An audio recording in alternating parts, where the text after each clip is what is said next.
Hello and a very warm welcome to my YouTube channel. Today I'm on my way to the bus station in Carlisle, and the plan today is to take the bus to Bowness-on-Solway, which, depending how you do it, is either the start point or the finishing point of the Hadrian's Wall path. And the plan today is to walk the first stage from Bowness-on-Solway back to Carlisle along the Hadrian's Wall path. So join me on this little adventure.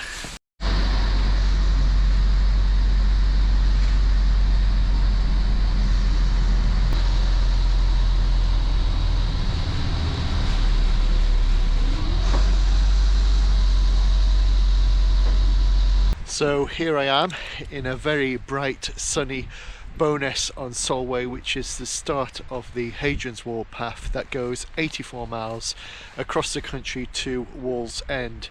And Bowness-on-Solway was actually the site of the second largest fort after Carlisle on Hadrian's Wall. You can just see behind me the Scottish coast. It's only about a mile or so across the Solway to Scotland, the village of Annan in the background, and you might just be able to make out the Chapel Cross nuclear power station, which is now being decommissioned. And if I turn the camera around, you might just be able to see Criffel in the background. It's one of the highest peaks in this part of Dumfries and Galloway across the estuary. I was actually thinking about going there today and walking up there because you get fantastic views on a clear day like today, but instead going to be walking along the Hadrian's Wall path back to Carlisle, the first stage of the Hadrian's Wall path that many people would do, although of course some do choose to start on the east coast at Wallsend, but it makes more sense to start here, I think. So let's go. So there used to be a railway crossing not far from where I am at the moment that crossed from this side of the Solway across to Annan, and that railway line closed in the 30s, and the viaduct that used to cross the Solway Firth was demolished in 1934. So although Scotland is just literally a mile or so away, to actually get to Scotland you have to drive all the way inland to Carlisle and around. So if I was to drive to Annan now, just over there, can see the houses nice and clearly, it would probably take me, I don't know, a good 40 minutes, maybe longer, maybe close to an hour possibly from this location, just to travel a mile, because you have to drive, as I say, all the way to Carlisle, around Carlisle and back round again, so quite a long journey. So here I am at the official start point of the Hadrian's Wall path from Bowness-on-Solway. There's a little sign wishing walkers good luck. It's 84 miles to Wallsend. There's also a nice little bench here which has got a image of the train depicting the bridge that used to cross the Solway and went across to Annan.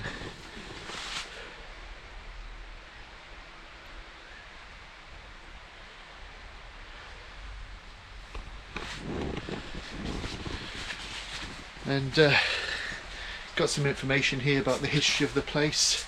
Rather nice little mosaic on the floor depicting a Roman mosaic. Jesse modelling it.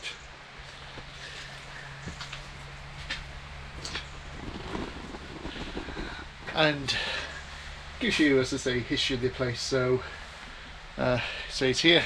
This is where I'm currently stood, and the fort, the old fort, was here at the high point of the village, a strategic location. So anyway, all I've got to do now is make my way back to Carlisle, and I'll be following the Solway most of the way, so it's a lovely walk. There's no remnants of Hadrian's Wall along this section of the path, but we are following the route of the old wall. You have to really go beyond Carlisle and beyond Brampton actually towards Lanercost before you pick up visual remains of the wall. So it took me about an hour to get here by bus from Carlisle. It takes a slightly circular route, so if you were driving by car it'd be much quicker, 20 minutes or so, but it took an hour by coach, and it only cost me £2 one-way ticket. Didn't have to pay for the dog, so fantastic value for money. There are public toilets in Bowness-on-Solway. There's also a nice little cafe, and also there is a small museum, Roman museum. Unfortunately it was closed today. It's Friday, mid-November, so I presume it's open during the main season, but yeah, quite a few things to do in Bowness. It's a nice little village, and one or two places to stop and stay as well if you're looking for accommodation for the night.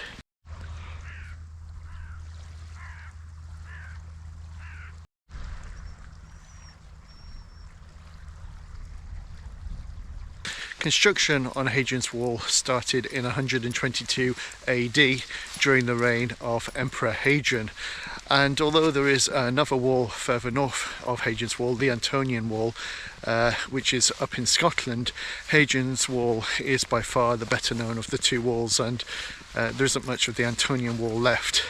But Hadrian's Wall really was built to protect the northernmost frontier of the Roman Empire.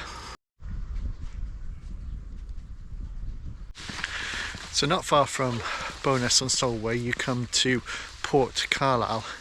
Port Carlisle gets its name because there used to be a canal linking the city of Carlisle to the Solway estuary. That canal came out here at Port Carlisle. Eventually that canal was actually replaced with a railway line, so they filled in the canal, built a railway line, and the railway used to run here. And then sadly that railway line was eventually closed, but it's a rather attractive little village. So it's fascinating reading the history of this place. It's such a quiet, sleepy little village, but it used to be a hive of activity. So the canal actually was officially opened in 1823, and there was at one point talk about making Port Carlisle the second Liverpool, an equivalent, a rival to Liverpool, which seems extraordinary to think today in this tiny, sleepy little place. That obviously never happened, but they closed the canal in 1853, so it wasn't open terribly long, and in 1854 they opened the railway, and the railway ran until 1932, and that was when the line officially closed. And I think it was 1934 that the viaduct across the Solway was closed. But yeah, it's really fascinating just standing here. It's so peaceful, so quiet, and yet there were ships coming through here. They had a ship that would take people to Liverpool, Carlisle to Liverpool, serviced by ships. So yeah, a busy little port in its day. So you can see the remains of the entrance into the canal basin here at Port Carlisle, the old stones there. The boats would have come through here and then joined the Solway, and from the Solway they could sail down to Scotland or Ireland or anywhere else.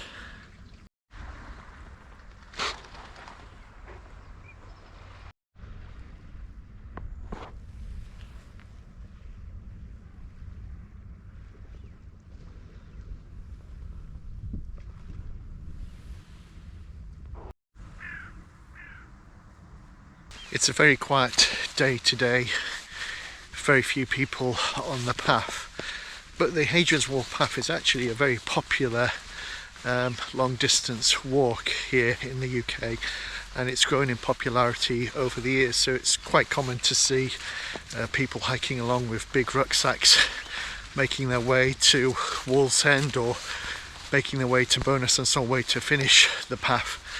As I say, it's 84 miles. People do it in varying lengths of time, but I think it can be done if you're reasonably fit in about 5 days. But lots of information online if you're interested in doing the Hadrian's Wall path. So I'm walking along what was the route of the old canal. You can just make out little sections of the canal that are still there.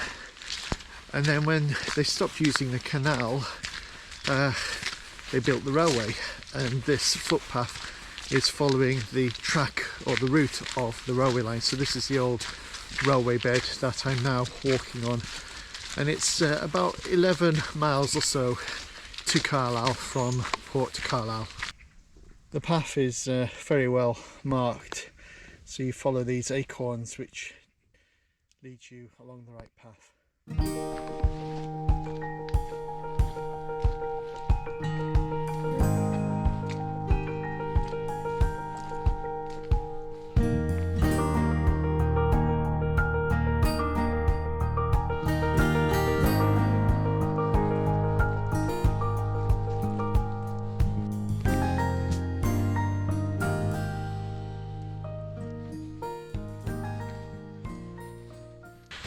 So I'm just leaving the small village of Brough, that's how it's pronounced, and they have a 14th century peel tower there in the village, known locally as Brough Castle. Now you do get quite a lot of peel towers in this part of the world because we are on a border, and there was a lot of conflict between England and Scotland, so if you had the money, if you had the wealth, you would build a peel tower to protect yourself and your family. So the path has taken me inland for a few miles, and I've now come back and joined the Solway Firth, and just coming up to Brough Marsh, which is a lovely little stretch along the Solway Firth. I come here quite a bit to walk the dog. It's a lovely place.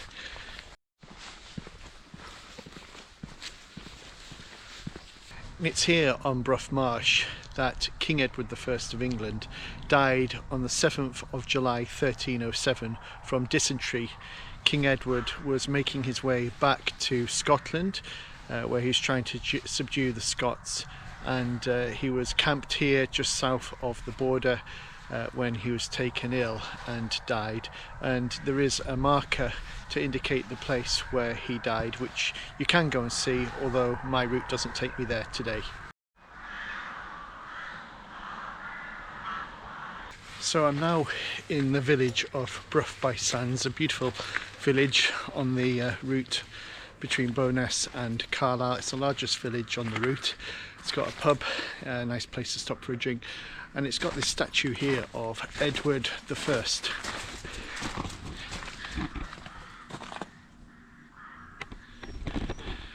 And Edward I was known as Edward Longshanks. The reason he got that nickname is because of his height. He was 6 foot 2 inches tall, which even by today's standards is quite tall, but in his day that was very tall indeed, and he would tower above most of his contemporaries, so that's why he got that nickname. Another nickname that was given to Edward I was Hammer of the Scots, because of his many frequent battles with the Scots. And if you've ever seen the film Braveheart, starring Mel Gibson, which tells the story of William Wallace and Robert the Bruce, that is set at the same time of King Edward I. In fact, King Edward I appears in that film. Having said that, as good as Braveheart might be as a film, it's terrible history, so don't rely on Braveheart for your history. It's full of historical inaccuracies. Anyway, I've now arrived at St Michael's Church in Brough. It's a beautiful ancient church, well worth visiting. I'm not going to go into it today, I don't have time, and I suspect it probably is locked by now. But when King Edward I died on Brough Marsh, they brought his body here, a mile to Brough Church, and he laid in state here in this church for a period of 5 days before they took his body back down to London. So he died in July, and his funeral at Westminster Abbey took place in in October 1307. So that's where Edward I is buried now. But he spent, I think, about 5 days or maybe even slightly more laying in state here at St Michael's Church. And it's a fascinating church. It's full of rich history, and it's also got some interesting Roman architectural features in the building, because when they built this church they used part of the Roman fort and the Roman wall to help build the church. So well worth stopping and having a look at. So St Michael's Church is actually built in the footprint of the old Roman fort that used to occupy that location, and today the town, or sorry, village I should say, of Brough by Sands has a population of just under 1,800 people. And when that Roman fort was there, built in 122 AD, there were 800 soldiers based in that fort.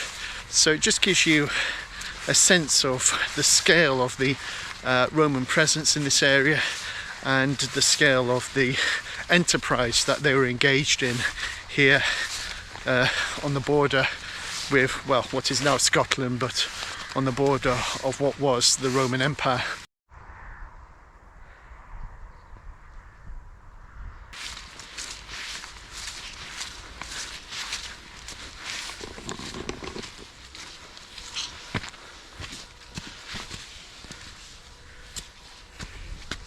Come on.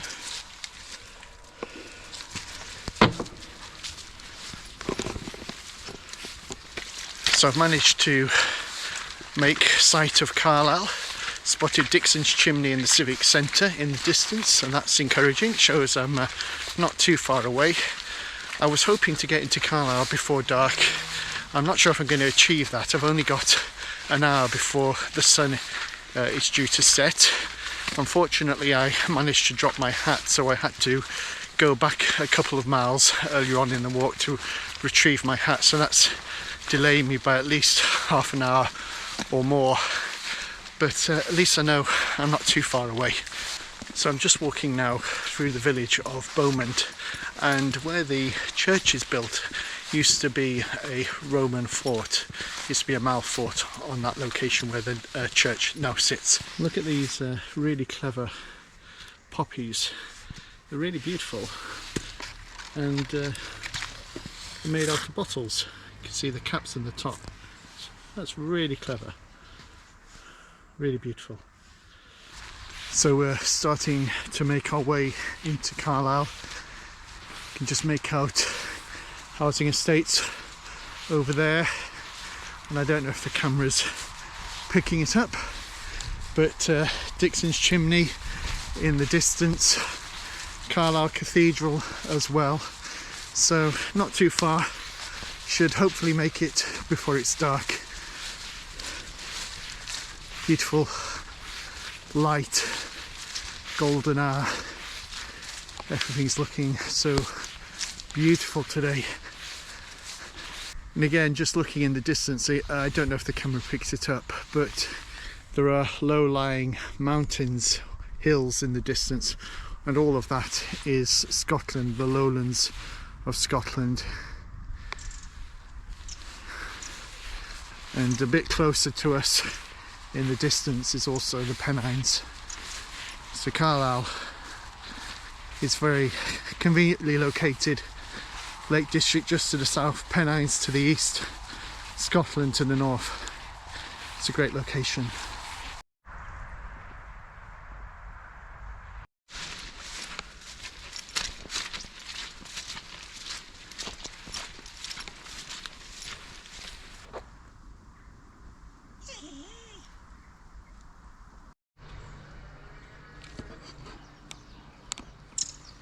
The sun is just beginning to set, so I'm going to lose the light quite quickly, so I'm not sure how much I'll be able to video as I come into Carlisle and along the River Eder now. Maybe see how I manage, how I get on, but not too far, a couple more miles I reckon to the city centre, and plan is to finish the walk at the Sand Centre which is in the heart of Carlisle. And then obviously just the business of having to walk home. Should take about 20 minutes. So the path now connects with the River Eden, which flows through the centre of Carlisle. So I'm just going to go now underneath the western bypass. Now this is interesting. I need to be the other side of that path, and yet it's flooded. Yeah. I'm going to have to find an alternative route around, I think. There's no way I'm going to get around that.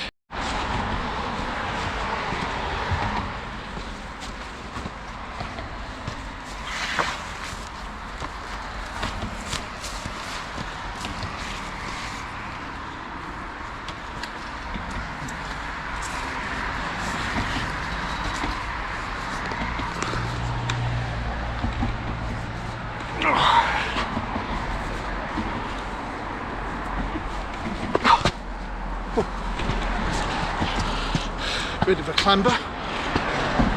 Let's see if I can get through this way.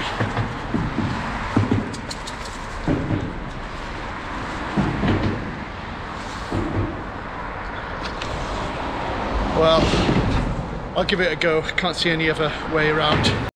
So I'm actually underneath the road, and it's amazing just to see how the bank's being washed away by all the rain we've had. So I don't know what this is going to do to the foundations of this bridge. I'll just turn the camera around so you can see.